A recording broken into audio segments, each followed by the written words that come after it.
दूसरा अध्याय, पहली आयत। कई दिन के बाद वह फिर कफरनहूम में आया और सुना गया कि वह घर में है।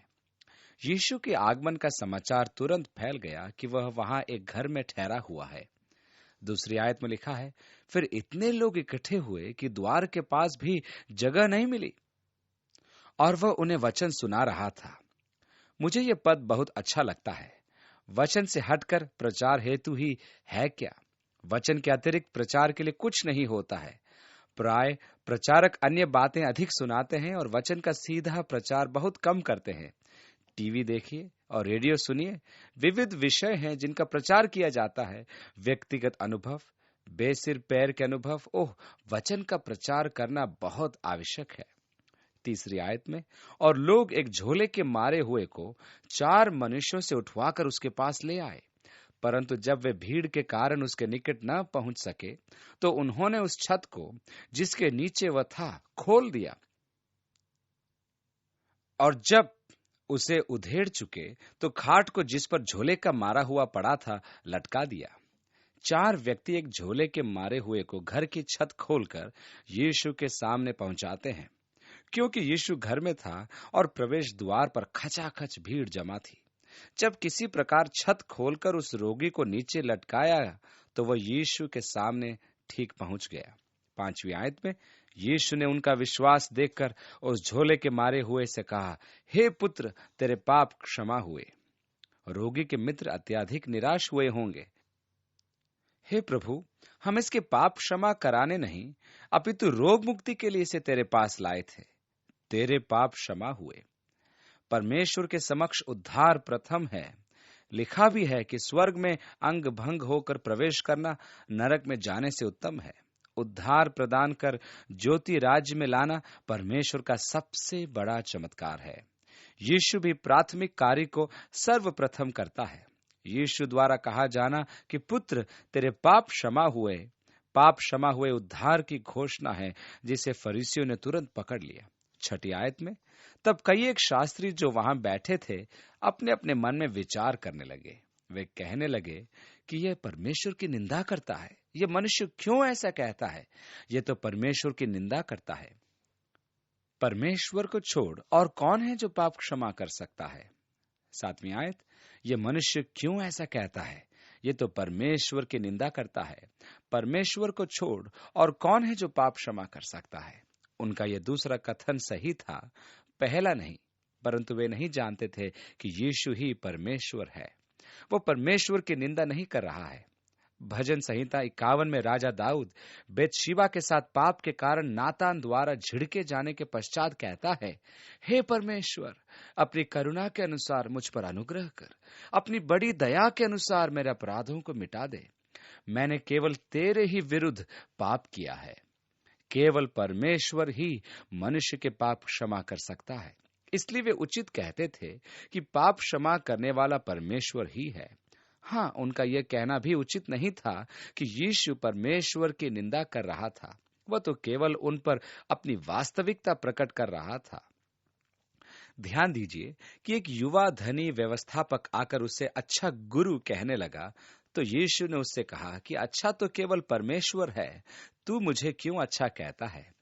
यीशु के कहने का अर्थ यह नहीं था कि वह अच्छा नहीं है, वरन यह कि उसने ये सत्य जान लिया था कि यीशु ही परमेश्वर है और यीशु उसके अचेतन मन में सत्य स्थापित करना चाहता था कि वह उसे अच्छा क्यों कहते हैं, क्योंकि अच्छा तो केवल परमेश्वर है।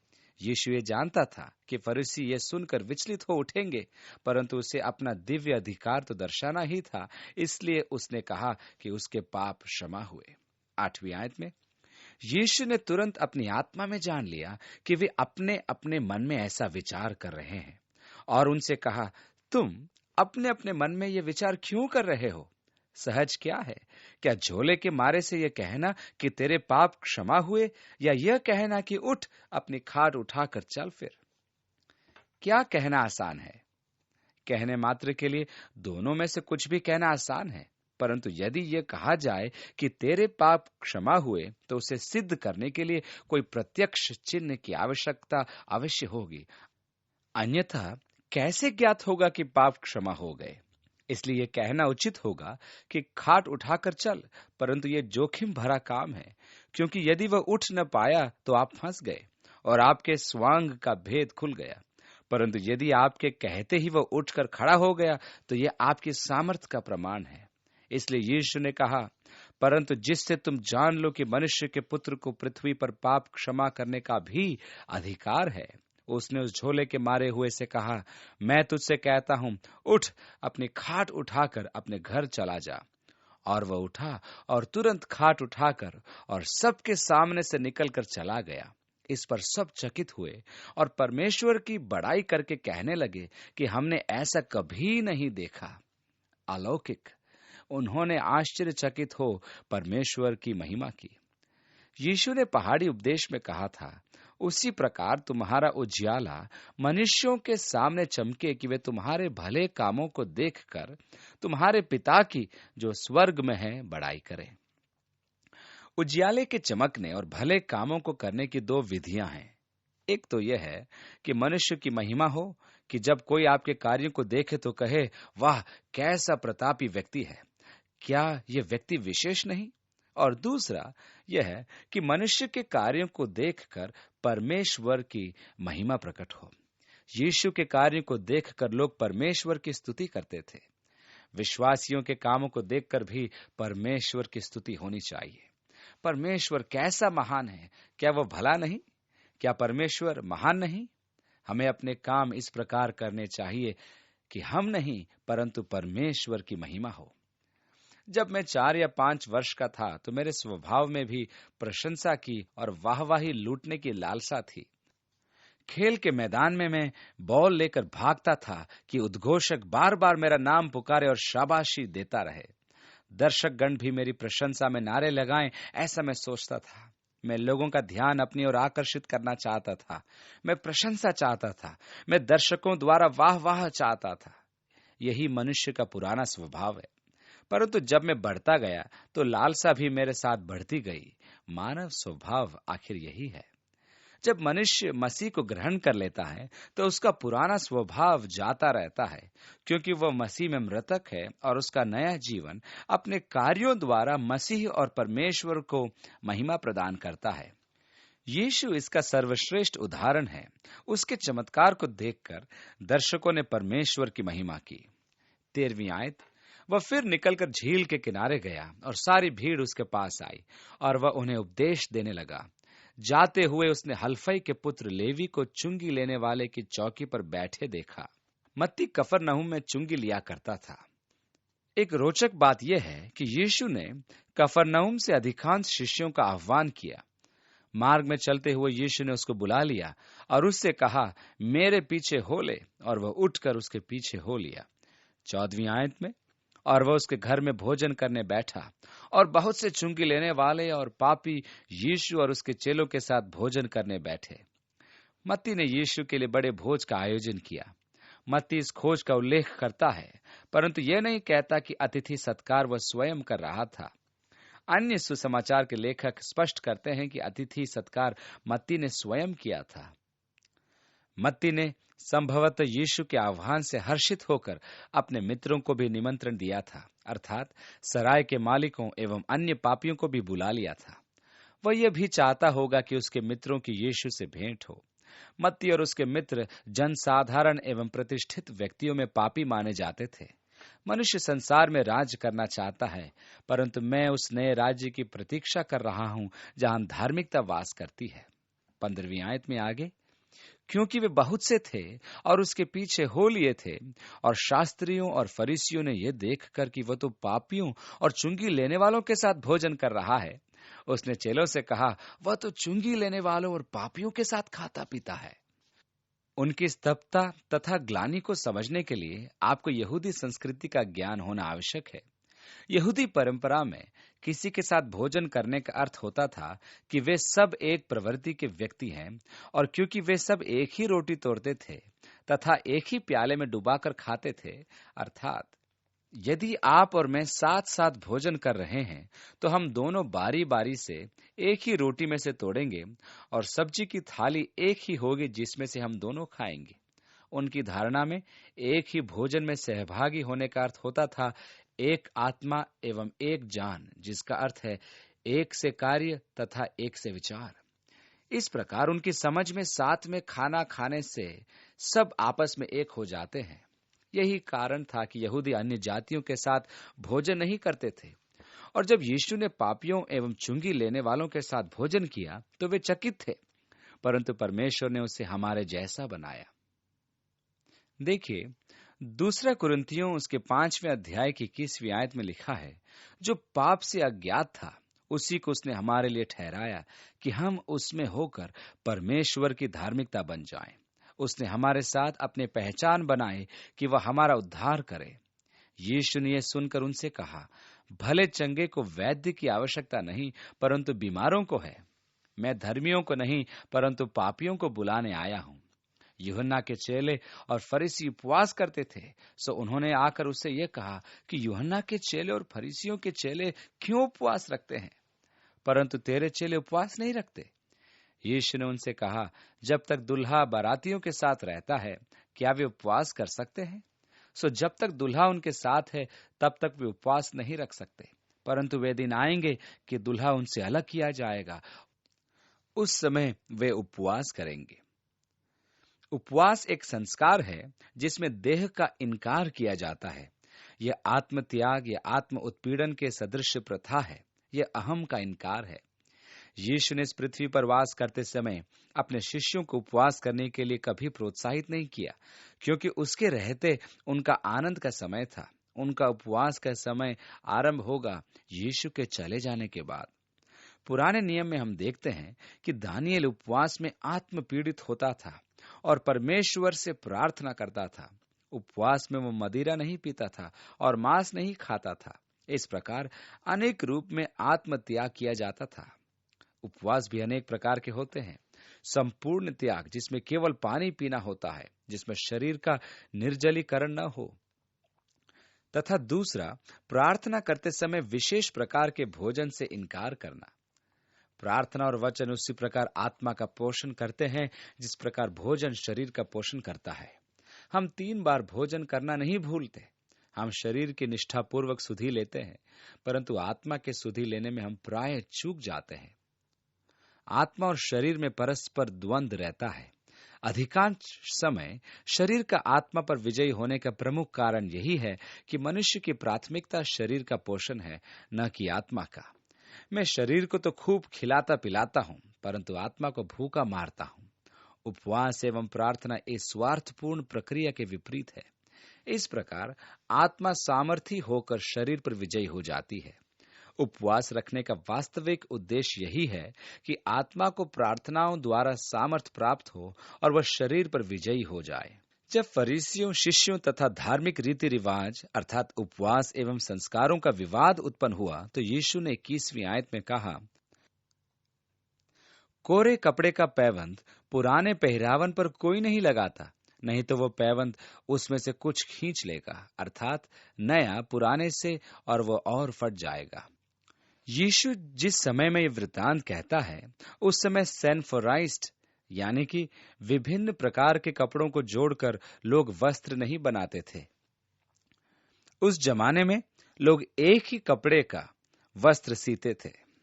आपके पास इस प्रकार का वस्त्र था तो वह कपास का वस्त्र हुआ करता था और वह धुल धुल कर सिकुड़ जाता था, और यदि वो फट जाए तो उस पर नए कपड़े का पैबंद धोने पर अपनी सिकुड़न के कारण उसे खींचकर और अधिक फाड़ देता था।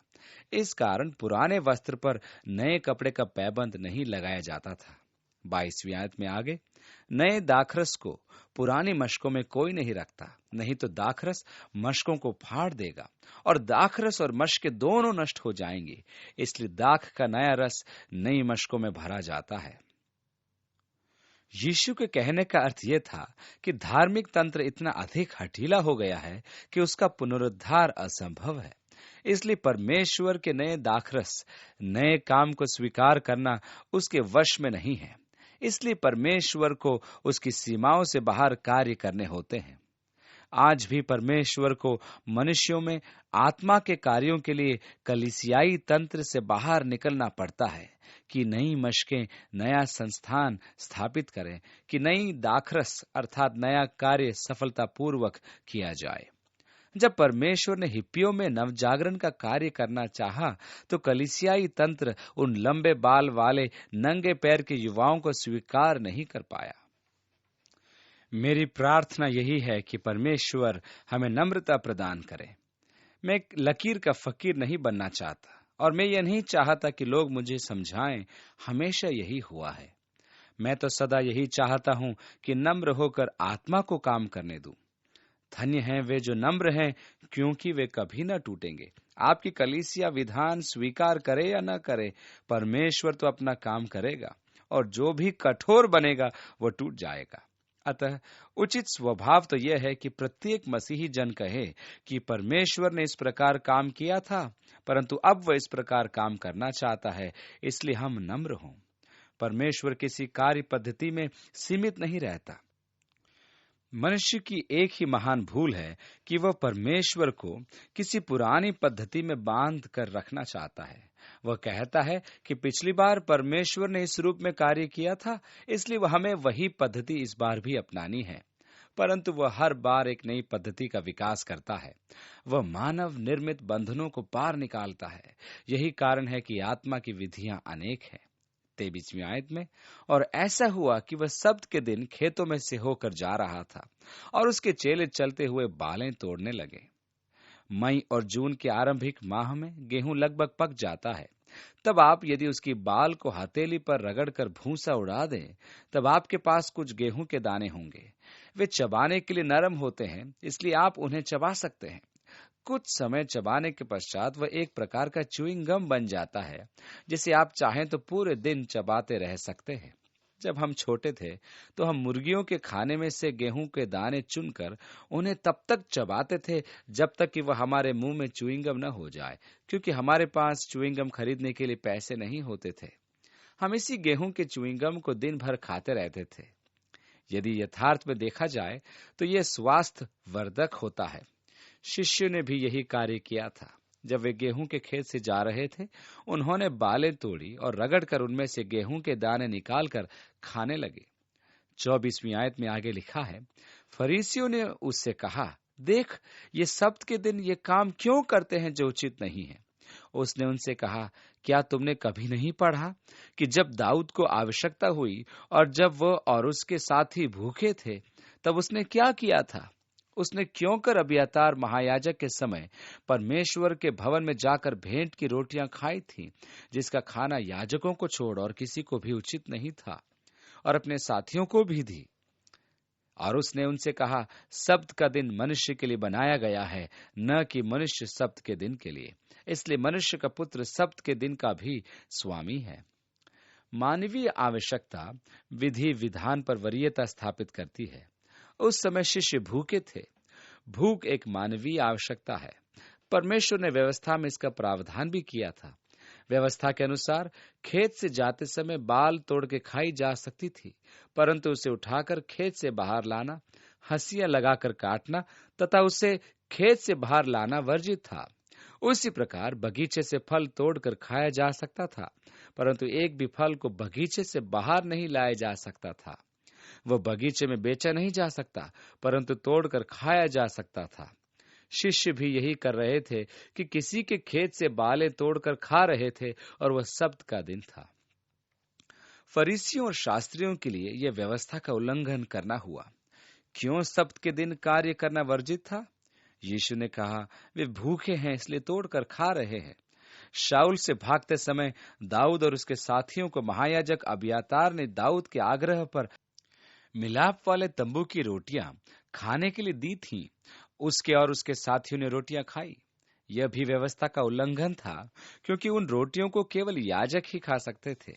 परंतु यहां भी मानवीय आवश्यकता अर्थात भूख व्यवस्था से बड़ी है। यीशु ने अपने दिव्य अधिकार का यहां एक बार और उल्लेख किया कि वह सब्त का भी स्वामी है। यह ध्यान देने योग्य उक्ति है।